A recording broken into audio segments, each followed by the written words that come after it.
नमस्कार बच्चों, बीसीए वाले वीडियो में आपका स्वागत है, अभिनंदन है। और ये क्लास 10th का हम लोग पढ़ा रहे हैं बायोलॉजी का, जो सबसे मोस्ट इंपॉर्टेंट चैप्टर, इसका नाम है जनन।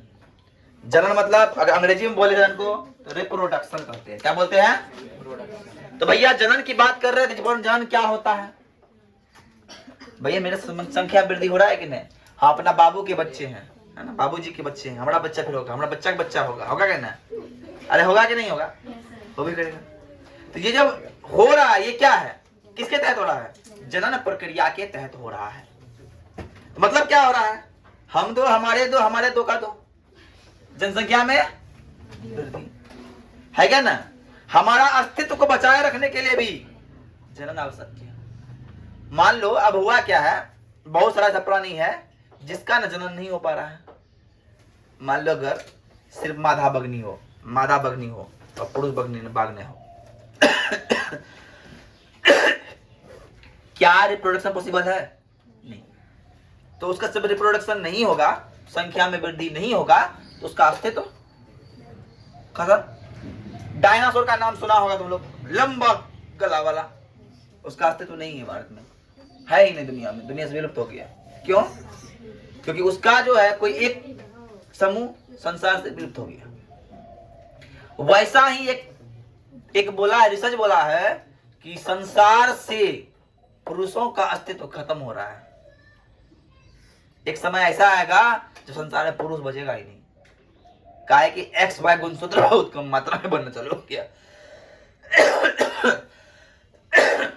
ऐसे पर पुरुषों में भी एक्स वाई होता है ना, तो वाई गुणसूत्र बहुत कम बन रहा है।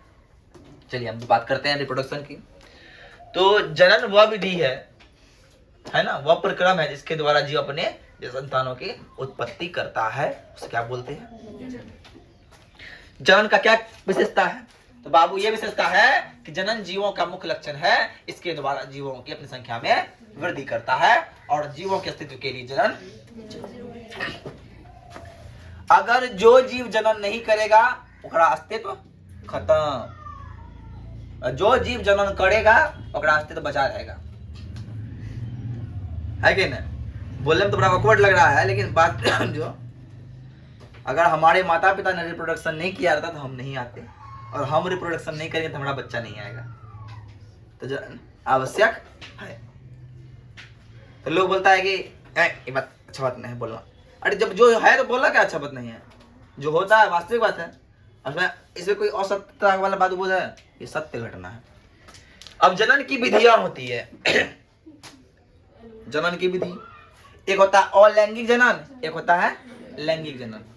अलैंगिक मतलब जिसमें लिंग का सम्मेलन नहीं हो, एक लिंग दूसरा लिंग से मिले नहीं, तो हो गया अलैंगिक। और लैंगिक में जब दो लिंग आपस में मिल जाए, और दो लिंग के मिलने से दो लिंग का जो होता है युग्मक, शुक्राणु अंडाणु मिल जाए, ओकरा से जो पैदा होगा बच्चा, ओकरा कहेंगे लैंगिक जनन वाला। और किसमें क्या हो, जिसमें दो पार्ट मिलवे ना करे, मादा है तो अपने आप बच्चा हो गया, पुरुष में अपने आप हो गया, ऐसा कंडीशन हो जाए और कहेंगे लैंगिक जनन। सर देखिए, बहुत सा जो जिसमें लैंगिक जनन होगा उसका गुण डिफरेंट होगा अपने माता पिता गुण से। समझाते हैं कैसे? माँ का गुण, बाप का गुण, दोनों गुण मिला तब एक बच्चा बना, तो उसमें माँ और बाप दोनों गुण आएगा, है कि नहीं? अब मान लो ऐसा जनन हो रहा है जिसमें सिर्फ माँ से बच्चा हो जाता है, सिर्फ बाप से बच्चा हो जाता है, ऐसा मान लेना। तो बच्चा में जो गुण होगा माँ के तरह ही गुण होगा, और बाप के तरह ही गुण होगा, दोनों गुण तो मिला।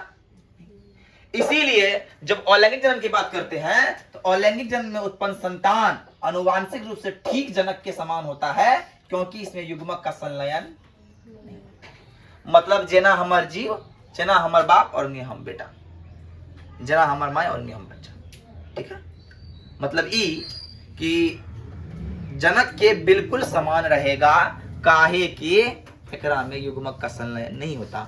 अमीबा का बच्चा अमीबा के तरह ही हो जाएगा। मुकुलन विधि, अमीबा विखंडन विधि से अमीबा बनता है, अमीबा के समान होगा। ऐसा है कि अमीबा में किसी और का गुण भी आ जाता है? नहीं। और सेम टू सेम वैसा होगा, वही प्रक्रिया से पूछ रहा है, कोई डिफरेंस नहीं, अनुवाद से।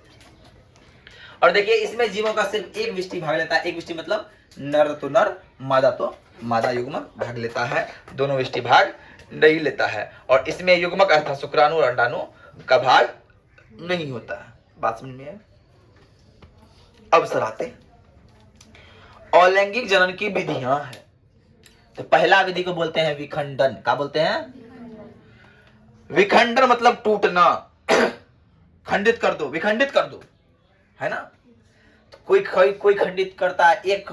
अब मान लो किसी को काट दिए तो 2 भाग बढ़ गया, किसी को तोड़ दिए तो बहुत भाग बढ़ गया, है कि नहीं। शीशा को पटक दो, बहुत भाग बढ़ जाएगा। किसी को तोड़ दो, काट दो, 2 भाग बढ़ा। अर्थात युग्म विखंडन की जब बात करेंगे, विखंडन की 2 विधि है। एक विधि है विखंड, एक होता है द्विविखंडन, एक होता है बहुविखंडन। एक होता है द्विविखंडन, एक होता है बहुविखंडन। द्वि को बोलते हैं बाइनरी फ्यूजन और बहु बोलते हैं, ठीक है ना। तो द्विविखंडन जो एक विष्टि से 2 अपने ऐसे संतान का उत्पत्ति कर दे उसको बोलते हैं द्विविखंडन। और एक विष्टि से अनेकों संतान की उत्पत्ति कर दे उसको बोलते हैं आता है मुकुलन। मुकुलन विधि है। मुकुलन विधि से हाइड्रा का निर्माण होता है। पुनर्जनन क्या है ना। अब बीजाणु जनन क्या है? बीज से जो जन्म लेगा, जो बीज से जन्म ले, बीज रोपे अंकुरित हुआ, उससे बीजाणु जनन। लेकिन पुनर्जनन क्या है? इसको बोलते हैं रीजेनरेशन।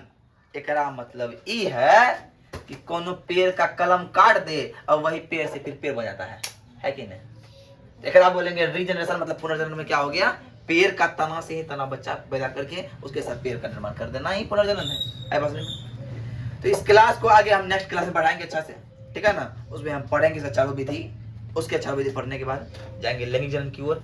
लैंगिक जनन में क्या होता है, पौधा का कैसे कैसे जनन करता है, फूल कैसे प्रजनन करता है, फूल में क्या सब पाया जाता है, पुंकेसर, बाह्यदलपुंज, दलपुंज क्या होता है, स्त्री केसर क्या होता है, तंतु किसे कहते हैं, कैलिक्स किसे कहते हैं, बीजांड किसे कहते हैं, बीजाणु जनन किसे कहते हैं, ये सब फूल के बारे में पढ़ेंगे। बेबी सब चीज है। उसके फिर जनन पर जाएंगे, मनुष्यों में जाएंगे तो मनुष्य का कौन सा भाग जनन में अंग भाग लेता है। Male reproductive system, female reproductive system का फोटो बनाने सीखेंगे। मतलब मादा जनन तंत्र और क्या बोलते हैं, मादा जनन और पुरुष जनन तंत्र, दोनों जनन तंत्र का फोटो बनाने सीखेंगे। ठीक है, तो आज के लिए इतना ही। जय हिंद, जय भारत, धन्यवाद।